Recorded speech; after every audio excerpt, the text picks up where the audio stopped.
Boa noite a todos. Nós vamos aproveitar que estamos em um momento de maior introspecção, de reflexão, olhando os ensinamentos de Jesus com olhos de ver, buscando construir o reino de Deus em nossos corações. E eu gostaria de trazer para nós o capítulo 17 do Evangelho segundo o Espiritismo, Sede Perfeitos. O Ayrton me sugeriu esse tema há bastante tempo e, como sempre, veio em boa hora. Então, nós vamos iniciar com a leitura da passagem que está no Evangelho de São Mateus, capítulo 5, versículos 44, 46, 47 e 48, que diz assim: Amai os vossos inimigos, fazei o bem àqueles que vos odeiam e orai por aqueles que vos perseguem e que vos caluniam. Porque se não amais, senão aqueles que vos amam, que recompensa com isso tereis? Os publicanos não o fazem também? E se vós não saudardes senão vossos irmãos, que fazeis nisso mais que os outros? Os pagãos não o fazem também? Sede, pois, vós outros perfeitos, como o vosso Pai Celestial é perfeito. Então, partindo do tema da noite, vamos começar analisando pelo tempo verbal, né? Então, a expressão está assim: sede perfeitos. Essa é uma conjugação do verbo ser. É algo que a gente precisa se tornar, né? A gente ainda não é. E o tempo verbal é o imperativo afirmativo. E o que isso quer dizer? O imperativo, ele expressa uma ordem, uma proibição, um convite, um conselho, um pedido ou uma súplica. E aí a gente trazendo ali para a fala de Jesus, essa expressão significa que Jesus tem o objetivo de nos levar, né, a nós que somos interlocutores, a realizar a ação sugerida ou ordenada, né, ou aconselhada por ele. Então, quantos de nós entendemos essas palavras de Jesus como realmente um conselho amoroso? Né? Muitos de nós a entendemos apenas como um convite, eu aceito ou não aceito, né? E a gente deveria entender como um conselho amoroso, um convite muito amoroso. E seguindo, né, a análise partindo pela língua portuguesa, ele diz que nós devemos ser perfeitos como, a palavrinha como, né? Como o vosso Pai Celestial é perfeito. E se a gente pega ao pé da letra, nós vamos pensar que a gente tem que ser perfeito igual Deus é perfeito. Só que Deus possui uma perfeição infinita. Então a gente precisa entender a perfeição relativa que nós, seres humanos, somos suscetíveis e que nos aproxime da divindade. Então essa perfeição que cabe a nós consiste em amar os inimigos, fazer o bem àqueles que nos odeiam, orar por aqueles que nos perseguem. Assim, Jesus nos diz que a essência da perfeição é a caridade, pois ela implica a prática de todas as outras virtudes. E nos fala também que quem é orgulhoso e egoísta não pode ser caridoso, porque tudo que excita demais o nosso personalismo enfraquece ou destrói os elementos da verdadeira caridade. Então, Jesus, após ter dado, né, as regras da caridade, da benevolência, da indulgência, a abnegação e o devotamento, ele diz, né, encerra com essa frase: sede, pois, perfeitos, como o vosso Pai Celestial é perfeito. Então, se a gente pensa, como é que eu vou ser perfeito, né? Mesmo entendendo a perfeição relativa, que não é a perfeição equiparada a Deus, mas como nós somos criaturas criadas à sua imagem e semelhança, nós chegaremos a uma perfeição com certeza, né? Então, como que a gente pode ser um homem de bem? Lá no item 3 do capítulo 17, também do Evangelho segundo o Espiritismo, nós temos a definição do que é um homem de bem. E aí diz assim: o homem de bem respeita em seus semelhantes todos os direitos dados pelas leis da natureza, como gostaria que os seus fossem respeitados. Então, diante do que está ali no item 3, eu elenquei uma lista de 17 itens, né, que seriam 17 qualidades que a gente tem que observar para sermos esses homens de bem. Então, eu queria que vocês aí, cada um, mentalmente, já fosse analisando ali cada um dos itens. O que a gente já está conseguindo colocar em prática. Então, o primeiro, diz assim: homem de bem é aquele que pratica a lei da justiça, de amor e de caridade em sua maior pureza. Então, será que nós, nas nossas atitudes diárias, estamos sendo realmente, né, praticantes da lei da justiça? Né? A justiça é além do que da nossa vontade, né? A justiça acima disso. Será que nós estamos praticando a lei de amor, amando a todos incondicionalmente? Será que nós estamos fazendo todo o bem que pudermos por todas as pessoas que a gente encontra, que a gente vai ao encontro? E aí, o homem de bem, ele, né, continua ali no primeiro item, questiona a sua consciência sobre os seus próprios atos, se não fez o mal ou se fez todo o bem que podia. Então, aqui, não basta a gente não fazer o mal, a gente tem que ficar atento a isso. A gente precisa também fazer todo o bem que nos cabe. E aí a gente lembra aqui de Santo Agostinho. Santo Agostinho, ele fazia esse exame de consciência todas as noites. Quando o dia se encerrava, antes dele dormir, ele parava e refletia. Eu fiz todo o bem que eu podia, né? Eu fiz algum mal que eu preciso reparar imediatamente amanhã? Então, esse é o primeiro item. A gente já buscar conscientemente analisar as nossas ações todos os dias. Do bem que a gente faz, né? Do bem que a gente pode deixar de fazer e do mal que a gente também conseguir evitar. O segundo item diz que homem de bem é aquele que tem fé em Deus, que sabe que nada ocorre sem sua permissão e se submete à vontade. Muitas vezes nós questionamos, né, algumas questões que acontecem com a gente, mas tudo que acontece para nós tem algum motivo, né? Tem algum aprendizado para a gente retirar. Então, se a gente tem fé em Deus, a gente também pode se considerar um homem de bem. Terceiro item, tem fé no futuro, colocando os bens espirituais acima dos bens materiais. Nós, enquanto espíritas, né, que estamos aqui numa exposição espírita, a gente sabe que nós somos espíritos em uma experiência aqui na Terra. Então, se a gente acredita de verdade, né, nessa colocação, a gente tem fé no futuro, porque a gente sabe que tudo que acontece aqui tem um porquê, tem uma continuidade e não vai acabar ali no túmulo, né? Então, a gente, sabendo disso, valoriza os nossos bens materiais, os nossos bens espirituais acima dos materiais. A gente busca a moral acima, né, das coisas, dos bens terrenos. O quarto item, aceita as provas e expiações sem murmurar. Essa é uma parte difícil, porque normalmente nós questionamos, né, as provas e as expiações que nós passamos. Mas a gente entendendo que nós somos seres que somos espíritos, numa experiência terrena, né, uma reencarnação, a gente fez alguma coisa lá atrás, todos nós fizemos, né, lá atrás, seja na infância, na adolescência, seja em outras encarnações. Então, todos nós estamos está sendo oferecido a nós a experiência do aprendizado. Então, a gente vem nessa encarnação para quê? Para a gente buscar provar que aprendeu a lição. É igual um aluno na escola, você tem a lição, depois você tem a prova. Então, você realmente prestou atenção à aula, né? Você fez os exercícios. Então, a gente tem que acreditar que as nossas provas, né, ou as expiações que a gente ainda passa, a gente não precisa murmurar. Às vezes são doloridas, mas a gente não precisa sofrer demasiado diante delas. A gente tem que aproveitá-las para crescimento, para aprendizado.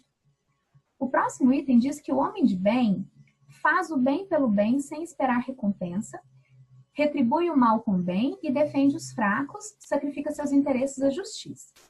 Então, é fazer o bem sem esperar nada em troca, né? E cada coisa de ruim que nos aconteça, que a gente retribua com o bem, não com o mal também. E defender aqueles que precisam de defesa. Então, isso é algo muito importante e a nossa sociedade tem começado a acordar bastante para essas questões, né? E sacrifica seus interesses à justiça, como eu já falei no início. Então, se o meu interesse não é o correto e a justiça que ficamos com a justiça e não com o nosso interesse. Próximo item. Encontra satisfação nos serviços que presta, nos que faz feliz, nas lágrimas que seca, nas consolações aos aflitos. Pensa nos outros antes de si. Então, é tão gratificante quando nós fazemos alguma coisa, né, algum serviço qualquer, e a gente realmente se sente feliz com aquele serviço, né, com aquele auxílio que você presta. Se um amigo seu precisava de um consolo e você o leva, né? Nas visitas que a gente faz ao asilo, a gente sai de lá muito mais felizes do que quando a gente chegou. Então, o homem de bem é esse ser que já consegue encontrar felicidade, alegria, satisfação em se doar aos outros. O homem de bem também, ele é bom, humano e benevolente para com todos. Então, independente se a pessoa tem a mesma crença que eu, seja tanto religiosa ou outras crenças, né, na ciência, na política, enfim, qualquer assunto, eu sou bom, humano e benevolente, né? E já emenda ali no próximo item que respeita as convicções sinceras nos outros e não os reprova quando pensam diferente. Então, hoje em dia, nós precisamos cada vez mais colocar em prática nós, no nosso dia a dia, né, na nossa convivência, no nosso círculo de convivência, esse respeito às convicções das pessoas. Porque cada vez mais as pessoas estão com as convicções à flor da pele e a gente fica muitas vezes brigando pelas nossas convicções. Mas o homem de bem não. A gente entende que né, a nossa convicção pode ser diferente da do outro, mas que ele um dia vai chegar à verdade. Né? Não que a gente esteja com a verdade agora, nós também estamos à procura dela. Né? Mas a gente respeita o posicionamento de todo mundo. Essa que eu acho mais bonitinha, né? Que é o item 9, que o homem de bem tem a caridade como seu guia. Então, tudo que a gente faz é baseado na caridade. O próximo item. Perdoe e esquece as ofensas, a exemplo de Jesus. Se lembra apenas dos benefícios, pois sabe que será perdoado, como ele próprio houver perdoado. Então, esse aqui está lá na nossa oração, né? No Pai Nosso. Então, o homem de bem é aquele que a gente, na verdade, nem deveria se ofender, mas no estágio que nós estamos aqui ainda, né, encarnados, a gente ainda se ofende. Então, a gente precisa, diante da ofensa, perdoar. Porque a gente sabe que tudo que a gente faz vem de acordo com... Tudo que a gente recebe é de acordo com o que a gente faz. Então, se eu perdoo, eu também vou ser perdoado, né, diante das minhas falhas. O homem de bem também é indulgente, é aquele que não atira a primeira pedra. Então, quando estavam todos lá com as pedras para atirar em Maria, Jesus disse: quem não tem pecados, que atire a primeira pedra. Né? Ninguém atirou. Por que ninguém atirou? Porque fez um exame de consciência rapidamente, né? Então, a gente sabe que todos nós estamos em processo, né, de evolução. Então, todos nós ainda temos muito a ver. Então, não temos que ficar apontando, né, as falhas dos outros. Próximo item. O homem de bem procura ser o bem, procura sempre o bem que pode atenuar o mal sem expor defeitos alheios. Então, mesmo diante de uma situação difícil, a gente tenta não expor os defeitos das pessoas. Então, né, quem já começa a praticar isso aqui, já pode se considerar um homem de bem também. O item 13. Estuda suas próprias imperfeições, como Santo Agostinho, e trabalha sem cessar para combatê-las. Busca perceber no dia de amanhã que há nele algo de melhor do que na véspera.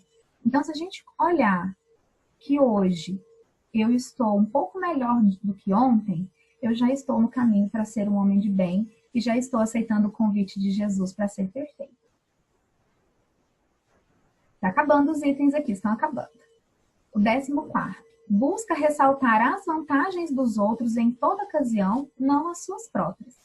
Então, o homem de bem, ele já vive essas qualidades. Então, não precisa ficar se exaltando, dizendo, eu já faço isso, eu já faço aquilo, e cantando isso para todo mundo.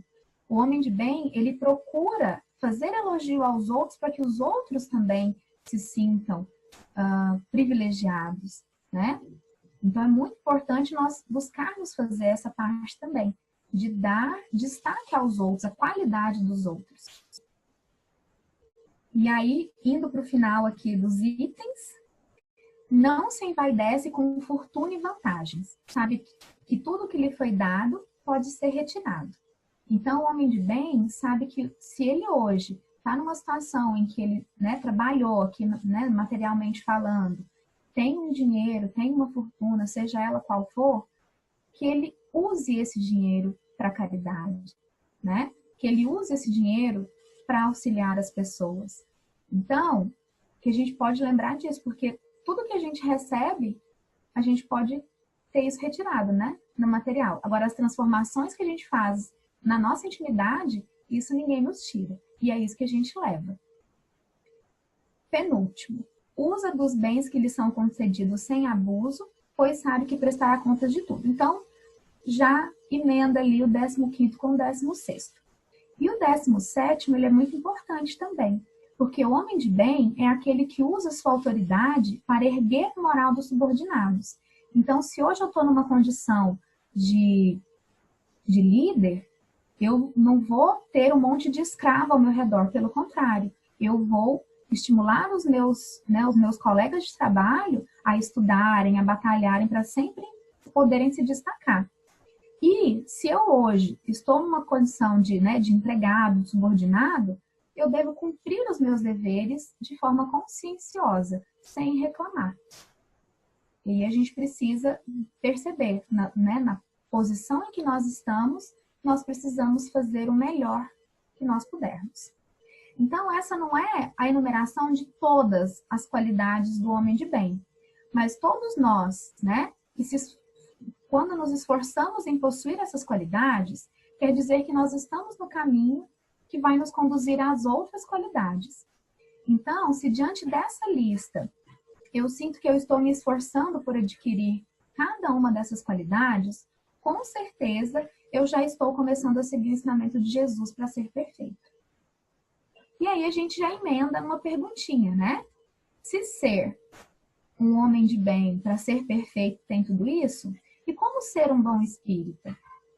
E aí a gente vem na explicação que ser um bom espírita é a mesma coisa que ser um bom cristão.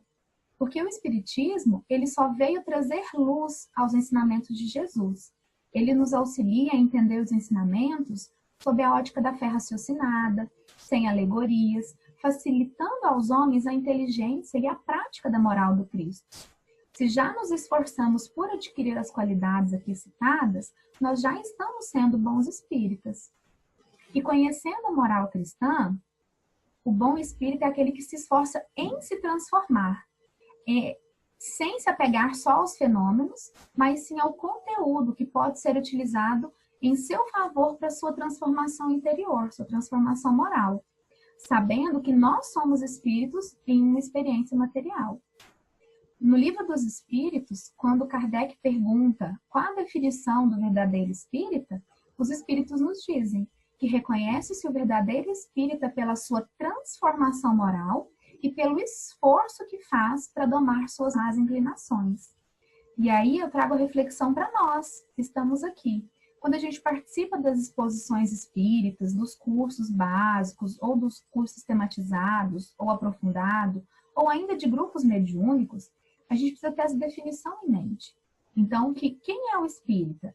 É aquele que se transforma moralmente e que se esforça para domar as más inclinações. Então, quando eu vou estudar, eu preciso pensar assim, eu vou estudar para colocar na minha vida, né? Para domar as minhas más inclinações. Então, quando eu participo do grupo mediúnico, eu tenho que pensar que eu estou indo lá para aprender com os desencarnados que são socorridos. Então, imagina, eu estou lá no grupo mediúnico, vem, né, um espírito se manifesta pedindo auxílio porque ele era muito apegado aos bens materiais. O que eu posso aprender com ele? Que eu não quero esse sofrimento que ele teve, né? Então, eu dou a minha energia, eu, né, empresto a minha mediunidade para ele se manifestar, para ele ser auxiliado, mas eu também aprendo com ele, eu recebo dele esse ensinamento.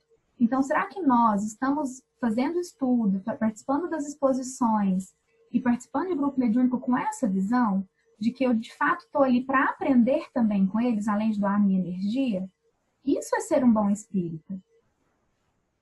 Então, cada momento que a gente, né, tem deve ser para agregar mais fé e mais moral a mim mesmo.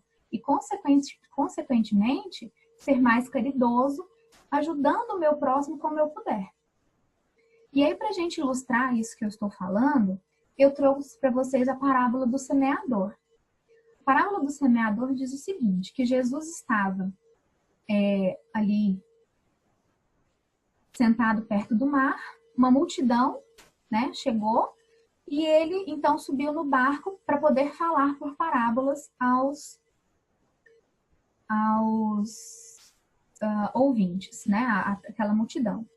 E aí ele disse que aquele que semeia saiu a semear, e enquanto semeava, uma parte das sementes se perdeu, né, caiu ali, e os passarinhos vieram e comeram.